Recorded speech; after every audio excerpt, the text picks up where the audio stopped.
좀 이렇게 시간이 안 가는지 정말 버스 안에서 going 이불 속에서 going은 언제나 너에게 going. Assalamualaikum warahmatullahi wabarakatuh. Perkenalkan, saya Nabila Nizma Halupi dari kelas 10.1 yang bertugas untuk membuat video tentang materi sejarah penurunan Al-Quran. Adapun proses penurunan Al-Quran yang pertama adalah cara penurunan wahyu kepada Nabi Muhammad SAW. Menurut para ulama, ada beberapa cara Nabi Muhammad SAW menerima wahyu dari Allah Subhanahu wa Ta'ala. Sedangkan menurut Imam Ash-Shawali, sebagaimana disebutkan oleh Muhammad Habsi Ash-Shiddiqi dalam buku sejarah dan pengantar ilmu Al-Quran dan tafsirnya, yakni ada 7 cara wahyu yang diturunkan pada Rasulullah SAW. Yang pertama melalui mimpi, yang kedua dihembuskannya langsung ke dalam jiwa, yang ketiga seperti bunyi lonceng yang sangat keras, yang keempat yakni malaikat menampakkan dirinya sebagai seorang laki-laki yang elok rupanya. Yang kelima, malaikat Jibril menampakkan wujud aslinya yang mempunyai sekitar 600 sayap. Dan yang terakhir, Allah dapat berbicara dengan Nabi Muhammad dari balik hijab.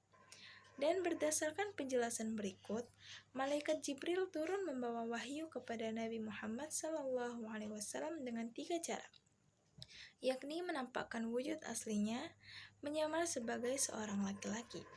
Secara keseluruhan, Al-Quran diturunkan melalui perantara malaikat Jibril, yang artinya bahwa bentuk wahyu Al-Quran adalah bentuk wahyu yang tinggi, yang terdapat dalam Quran Surat Asy-Syu'ara ayat 192-196. Para ulama juga berbeda pendapatnya tentang apa yang diturunkan tersebut. Yang pertama, bahwa apa yang diturunkan tersebut berisikan lafal dan makna.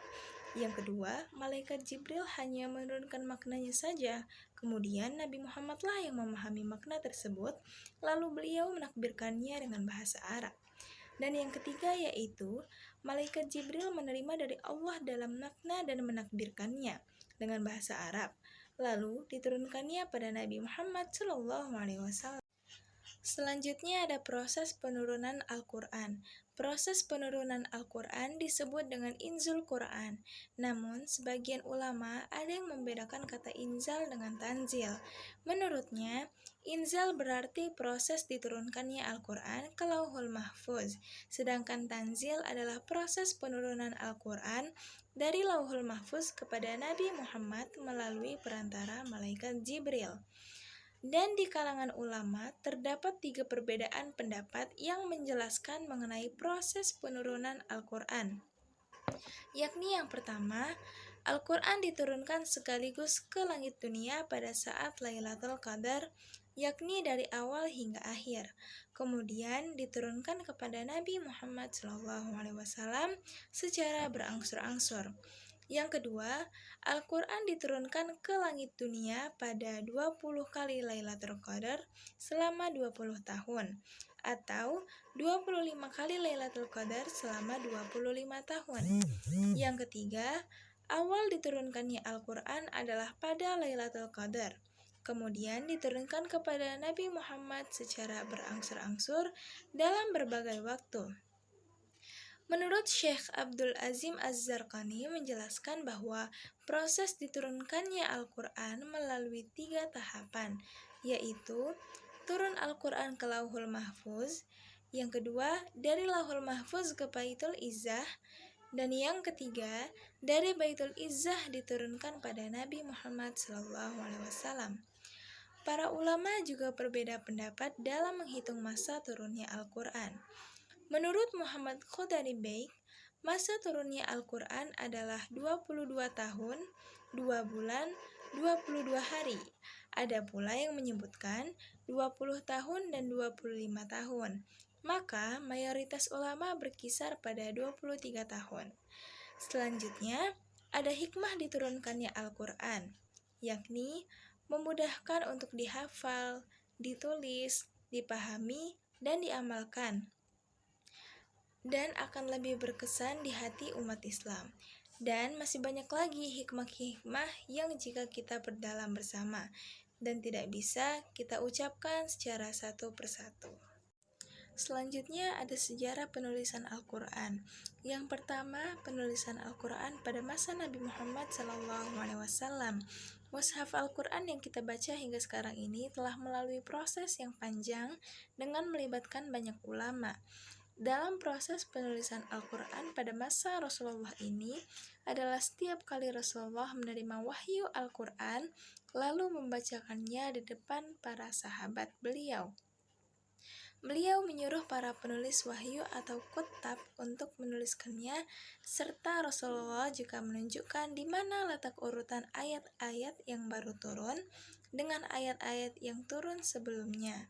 Setelah selesai diturunkan satu surah, Nabi Muhammad memberikan nama surah tersebut untuk membedakan antara satu surah dengan surah lainnya. Demikian yang dilakukan oleh Nabi Muhammad SAW untuk menjaga wahyu Allah Subhanahu wa Ta'ala. Dan ada juga beberapa sahabat Nabi yang selalu menulis wahyu. Di antaranya adalah Ubay bin Ka'ab, Abdullah bin Mas'ud, Mu'adz bin Jabal, dan Zaid bin Thabit. Pada masa penulisan Al-Quran pada Nabi Muhammad SAW dikenal dengan istilah Jam'ul Quran Al-Awwal atau penulisan dan pengumpulan Al-Quran yang pertama kali. Adapun media yang digunakan pada saat penulisan pada masa beliau dengan menggunakan pelepah kurma, tulang-tulang hewan, lempeng batu, dan juga kulit hewan. Selanjutnya, penulisan Al-Quran pada masa Khulafaur Rasyidin. Dalam sejarah pemeliharaan Al-Quran tercatat bahwa pada masa Khalifah Abu Bakar As-Siddiq dan juga Utsman bin Affan telah ada perhatian khusus terhadap Al-Quran. Dan di saat itu terjadi peperangan yang terjadi di Yanamah pada tahun 12 Hijriah dan telah gugur 70 lebih orang yang hafal Al-Quran atau hufadz. Oleh karena itu, Khalifah Umar bin Khattab pun khawatir akan kehilangan lebih banyak lagi orang-orang hufadz.